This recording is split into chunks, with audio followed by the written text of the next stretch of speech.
আর ভালো মন্দ যেটা করেছিলাম সেটা তো হয়ে গেছে, আপনি দেরি করে এসেছেন।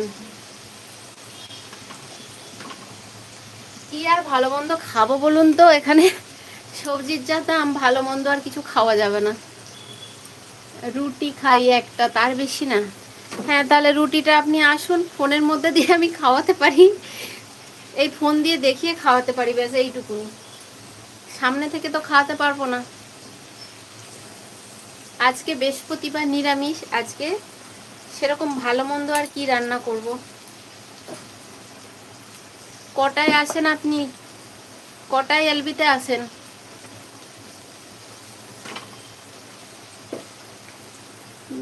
কোথাও সবজির দাম, আমি তো সব 30 টাকা কে। ও বাপ, আপনি 30 টাকা সবজি বিক্রি করেন, আর আপনার আমাদের এখানে এক আঁটি কলমি শাকের দাম 30 টাকা, শুধু কলমি শাকের দাম, তারপরে সবজি তো আলাদা। সবজি কিনতে নাজেহাল অবস্থা এখানে। বিকেলে টাইম কটায়?